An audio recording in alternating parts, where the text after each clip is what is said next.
everybody. Today I want to talk about sleep. Sleep is probably the number one most important thing you can do to improve all aspects of your health. Why is that?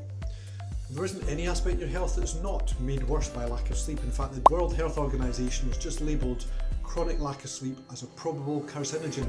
Think about that, a probable carcinogen. How many of you listening to this think you get enough sleep? What is enough sleep?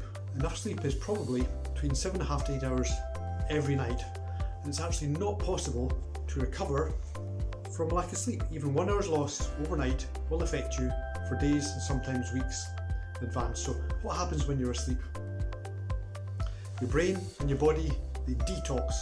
During the day, during all the activities you do, through all the brain work, the creative stuff, through the conversations you have, through the stress that you might feel, through all the movements you do with your body, all the liver work, the kidney work to detox your body and clean it out, that builds up waste materials and they don't always get taken away or flushed out during the day. What happens is during the night, your body cleans all that up, your brain flushes itself out. It's almost like the sewer system just gets flushed through, but that gets stuck in the body. And if you don't have enough sleep, your body can't actually carry out that process. And all the bits and pieces, the toxins from the day start to get stuck within your body and they build up and they build up and they build up and they can lead to disease and illness and just not feeling fantastic. So symptoms of lack of sleep might be brain fog, lack of energy, general aches and pains in the body, confusion, memory loss, digestion all over the place, irritability, lack of emotional stability. There's not one bit of your body and your brain aren't affected by not getting enough sleep over a long period of time. What can you do to help yourself get enough sleep? There's a number of things that are possible. Number one is go to bed at the same time and get up at the same time every night, so your brain and your body get into a rhythm. That doesn't mean go to bed late and get up late. The old wives' tale of an hour before midnight is worth 2 after really does ring true.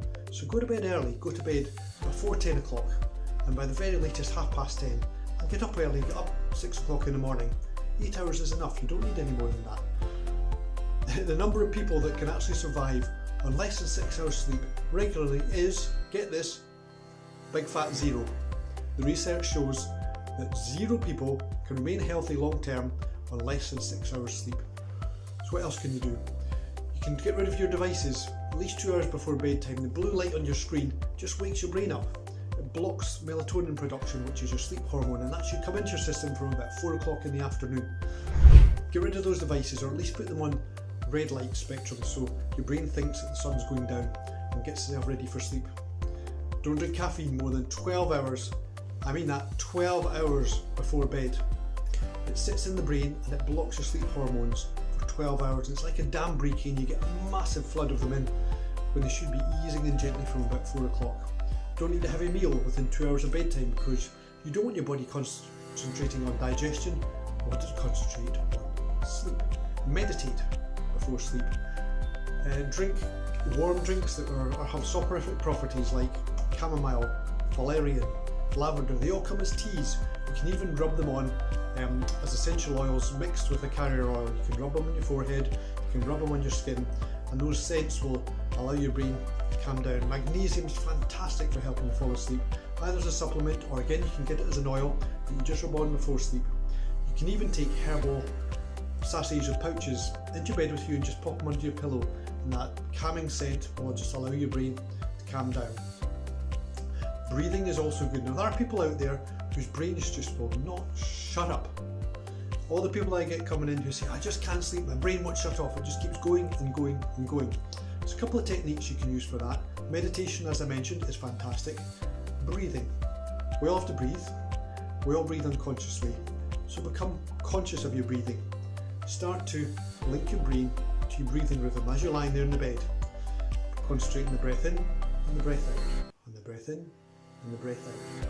And the breath in and the breath out. And that metronomic rhythm starts to calm the brain down. And the fact that you're concentrating on your breathing means your brain's not flying on off and all sorts of subjects all over the place. It's concentrating on how you feel within your body. It calms it down, calms it down, calms it down. What else can you do within the bedroom? Well, you can make it as dark as possible, even to the point of wearing an eye mask. Your brain needs proper dark to sleep properly. It also needs to cool down, so paradoxically, if you take a warm shower just before you go to bed, Your body will have a cooling effect afterwards, and it will cool the body temperature down. Later on in the night, it actually cools down even more, and just before you wake up in the morning, it warms back up again. So what you can do is also set your heating system on, so it comes on an hour or two before you wake up, and your body's going to warm up, and it's going to bring you back out of that deep sleep cycle. So recap that.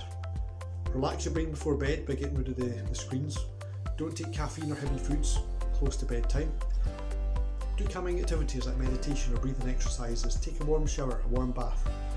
Drink or take something that's soporific to help your brain to calm down, like chamomile, valerian, lavender, magnesium.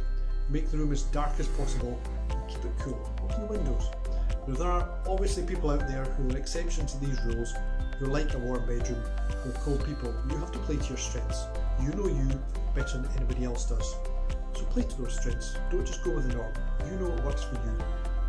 Work into that and do what works for you. So take these wee tips away from it with you. Take away the fact that sleep is probably the number one most important thing that you can do to improve your health in all areas bar none. Sleep well.